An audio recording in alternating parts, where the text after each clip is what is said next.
Muito bem.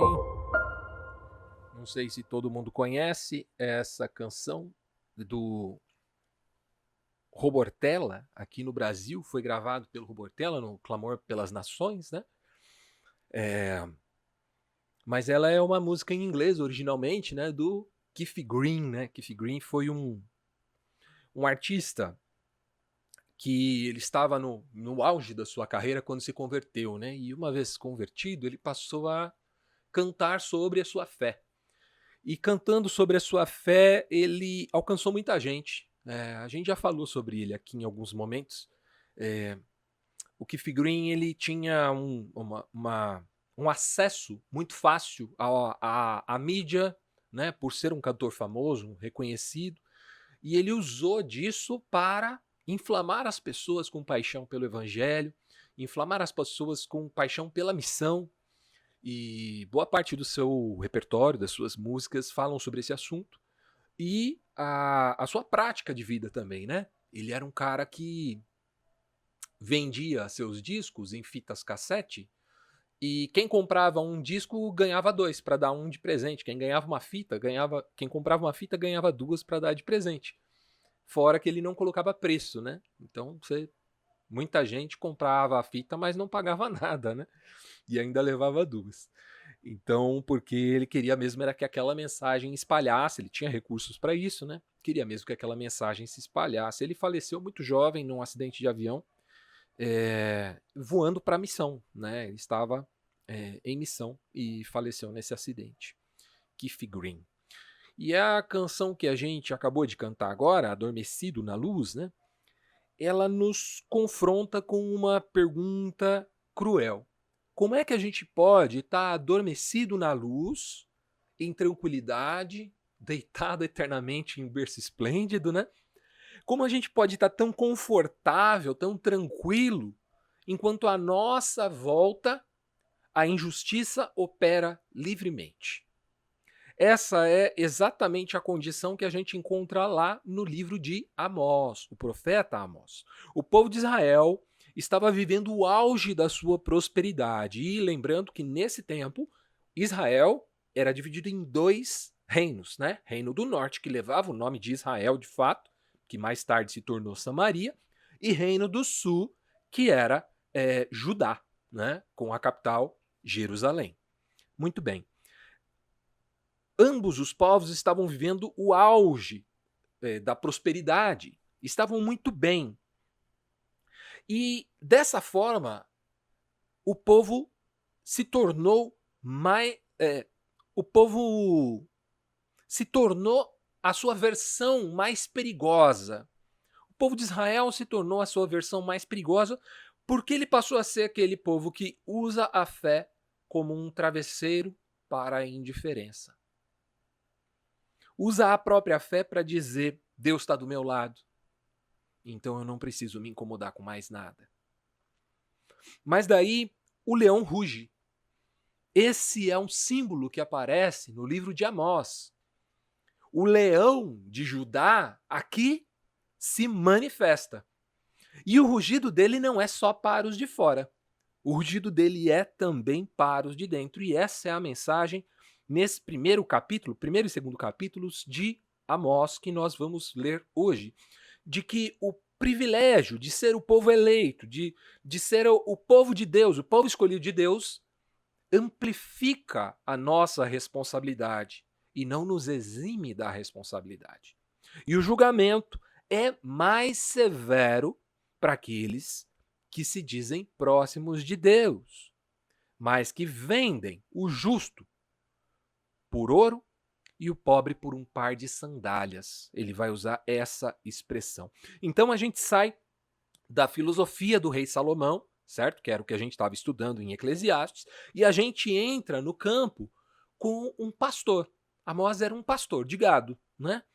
E ali em Tecoa, ele era um simples camponês. Ele não era um profeta profissional, não era uma celebridade, não era um político.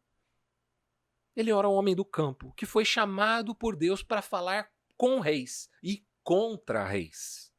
A voz de Deus para a nação próspera, mas moralmente falida, é o rugido do leão, em Amós 1:2.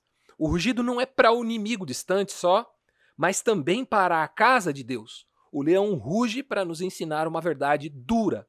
O privilégio amplifica a responsabilidade. E eu já falei isso 2 vezes na introdução, porque se a gente sair daqui, você lembrando disso, vai ser o suficiente. O privilégio amplifica a responsabilidade.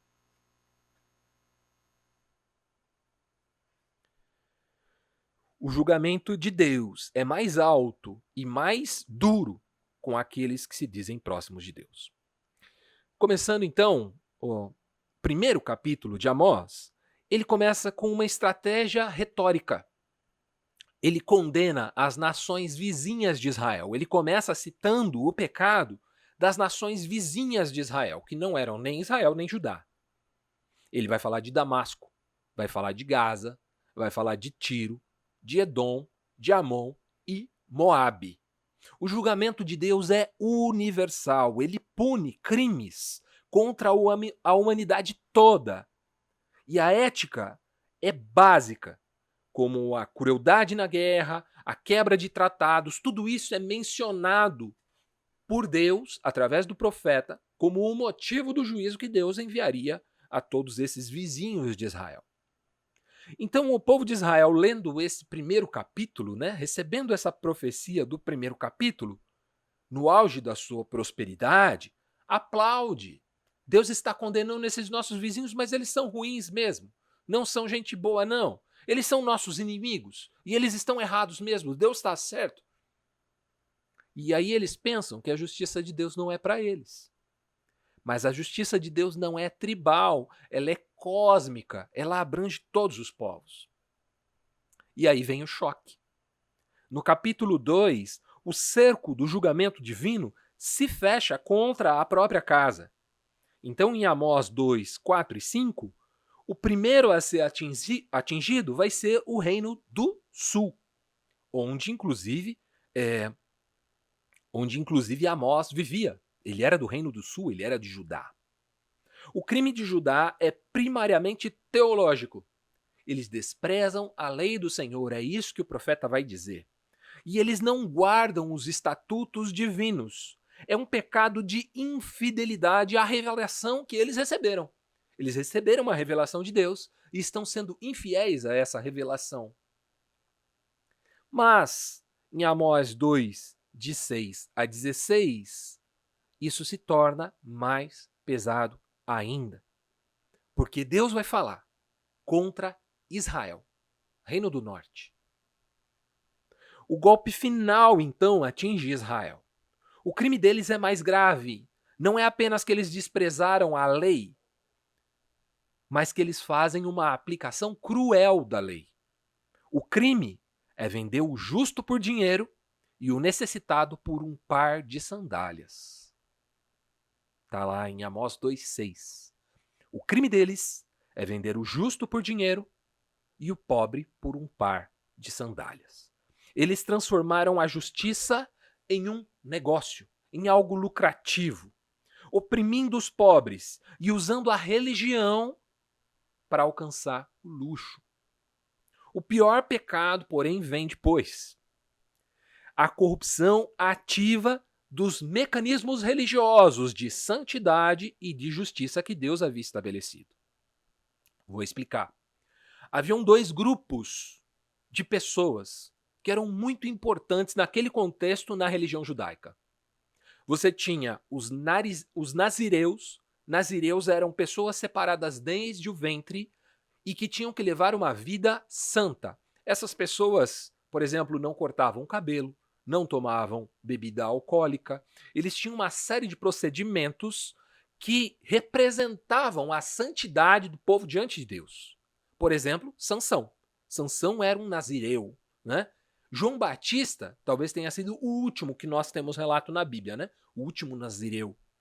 Então os nazireus, eles tinham uma conduta que refletia a santidade de Deus. E olha só o que o povo de Israel fez com os nazireus. O crime de Israel foi dar vinho para os nazireus beberem. O que isso significa? O nazireu tinha um voto de que ele não poderia beber bebida alcoólica. O texto fala bebida forte, mas entende-se que é bebida alcoólica. Como isso sendo um símbolo da pureza, certo? Quando o profeta diz que eles deram vinho para os nazireus, ele está dizendo: vocês corromperam aqueles que são puros. Vocês seduziram com prazer mundano aqueles que foram separados para a pureza. Existe um paralelo aí com a modernidade, existe um paralelo aí com o que nós vivemos hoje.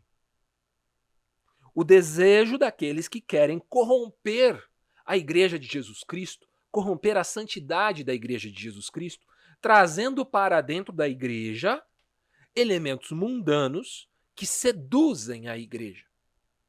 Vou dar um exemplo muito atual aqui. A política. Quando transformam o púlpito em um palanque e usam ele para angariar votos para esse ou aquele candidato.